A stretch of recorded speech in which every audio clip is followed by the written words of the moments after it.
النهاردة عاملين أكلة من الأكلات اللي ريحتها بتملى البيت وبتفتح النفس من بعيد، الحمام المحشي المحمر. هقول لكم على كل أسراري في السوا والتحمير عشان يطلع طري من جوه ومقرمش من بره وريحة تخطف القلب.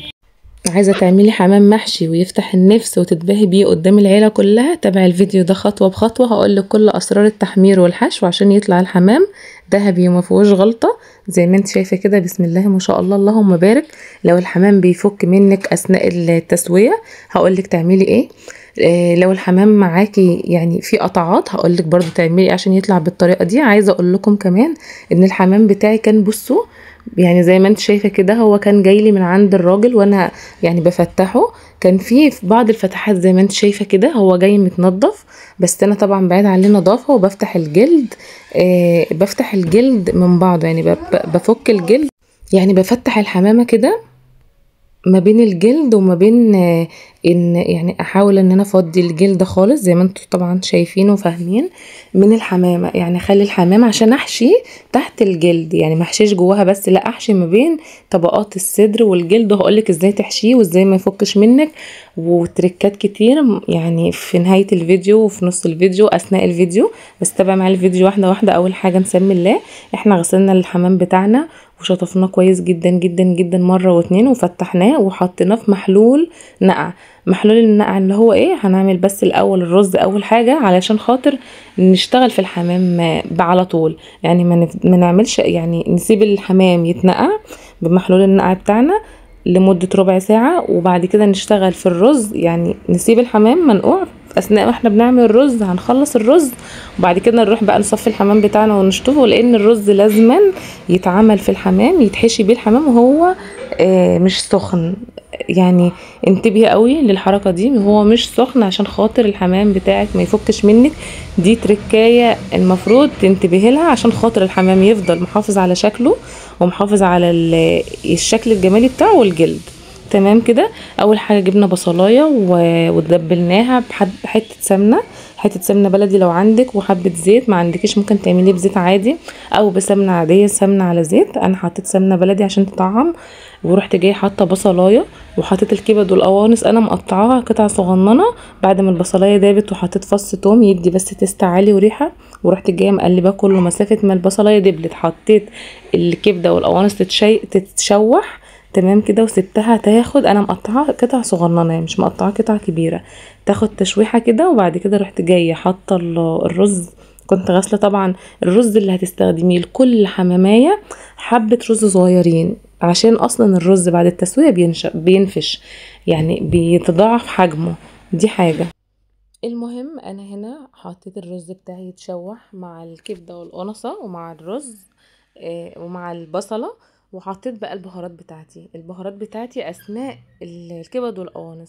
حطي البهارات اللي عندك، البهارات اللي انت تحبيها وترتاحي لها، بس حاجه اساسيه الفلفل الاسود وجوز الطيب وقرفه وجنزبيل، دولت حاجه اساسيه. الجنزبيل بيشيل اي ريحه يعني مش احسن حاجه وبيدي تيست عالي. دي حاجه تانية. حطيت بقى 7 بهارات. حطيت جوز الطيب مهمه جدا جدا، ممكن تحطي حاجه بسيطه منها بتدي نكهه عاليه او تيست عالي جدا. و7 بهارات. تمام كده. ورحت جايه مقلبه كله، حطيت الرز وشوحته وعطيته ميه بس مش المقدار الميه بتاع الرز بتاعنا، يعني حطيت بس شقشاق ميه بحيث ان انا كنت عامله كميه رز كبيره بس انا سويت الباقيين، يعني الباقي كملت التسويه بتاعته بعد ما اخدت كميه الرز اللي انا عايزاها، بدل ما تعملي مرتين رز لا. فكم حطيت الرز بتاعي عادي ورحت جايه واخده منه الحبه، حطيته بس يعني ده نص تسويه، ما حطيتوش تسويه كامله لا، عشان تسويه كامله هيعجن ولو ما استواش واتحط كده ممكن ما يبقاش مستوي ويفرقع لك الحمام. دي حاجه برضو. فرحت جايه واخده الرز وسبته يبرد خالص، ورحت جايه حاطه شقشاق الميه بتاعي عادي، العقد بتاع الميه، وغطيت الرز وظبطت الملح بتاعه وغطيت الرز وتمام. ده اللي انا حطيته في اول يعني تحت الفرشه بتاعت الحمام اللي هو كان في اول الفيديو لو فاكرين.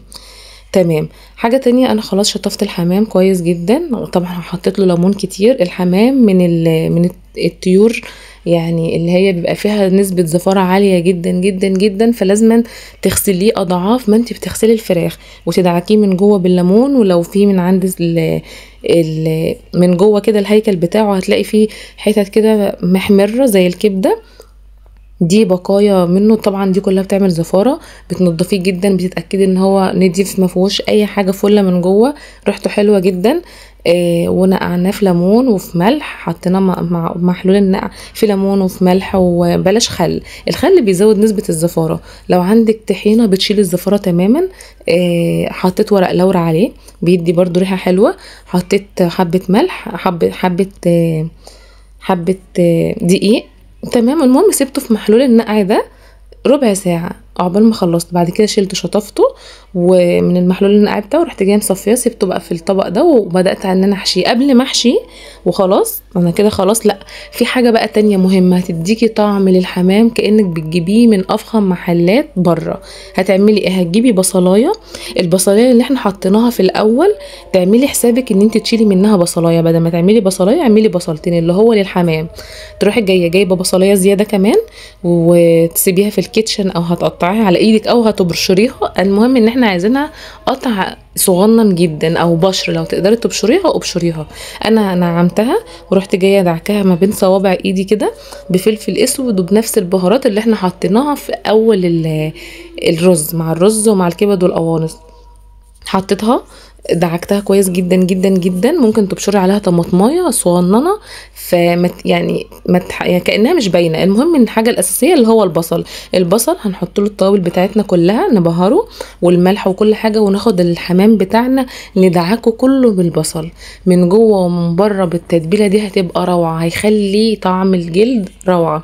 غير طبعا الخلطه اللي احنا عاملينها يعني حاجه اساسيه، بس ده هيدي طعم حلو قوي قوي، او هيدي ريحه حلوه جدا للحمام من جوه. وهتحسي ان الحماميه بتاعتك متبهره كده من جوه، من الجلد بتاعها كمان ومن اللحم، كانك مبهره الحمام او متبلاه. بصوا بقى، انا هنا بتبداي الاول، انا يعني انت ممكن تبداي من الرقبه تبقى اسهل لك. بصي بقى، انا هنا زي ما انت شايفه انا ما بملاش الحمامه، انا بملاها من جوه كده، وبرده مش بضغطها قوي لان لسه زي ما احنا قلنا الرز هيستوي تاني، يعني في تسويه تانية ومرحله تانية عشان الحمام يطلع معاكي حلو زي ما انت شفتي وما يفكش. اول حاجه بقى، كان عندي حمامتين متفتحين، طبعا لما جيت حشيتهم اتفتحوا اكتر واتقطعوا اكتر. عملت ايه؟ جبت ابره وخيط زي ايام زمان، زي مامتنا وامهاتنا. جبت ابره وخيط ورحت جايه خيط ابيض مخيطاه، ممكن تعمليه بخله لو مش حابه. والخيط بتاعك بعد ما بيستوي الحمام تروحي جايه شايلاه، هو بيكون اتفك اصلا. تمام كده، بيخلي الحمامية شكلها حلو. وعلى فكرة المطاعم بتعمل كده. بصوا بقى انا هنا بعمل ازاي. انا بحاول ان انا ابعد من عند الصدر كده من النص. انا بحاول ما كتلش الرز، يعني اخلي الرز بقدر الامكان بعيد، احطه شوية هنا وشوية هنا، واسيب في فراغ كده من الصدر. بصوا بقى هنا بسم الله ما شاء الله الحمامية كانت صغننة بقت ازاي. حاجة تانية انا مخيطاه هنا، طبعا مش باين، قافلة الرجل بتاعته زي كده. ممكن تخيطيه بخله، بس انا عايزه اقولك ان الخله ممكن تفتح لك الحمام اكتر لو ما عرفتيش تتحكمي فيها.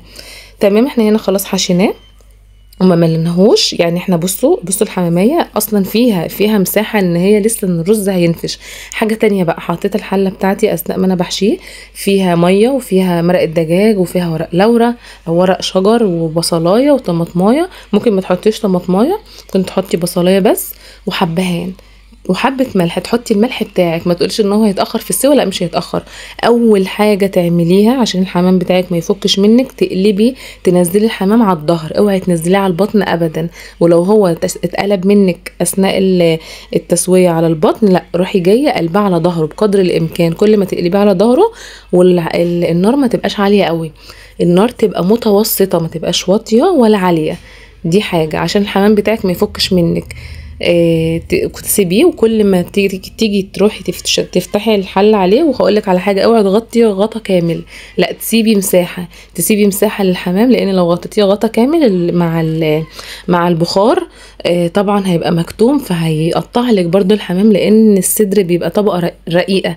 اول حاجه خلاص خدي بالك ان انت تقلبيه على ظهره.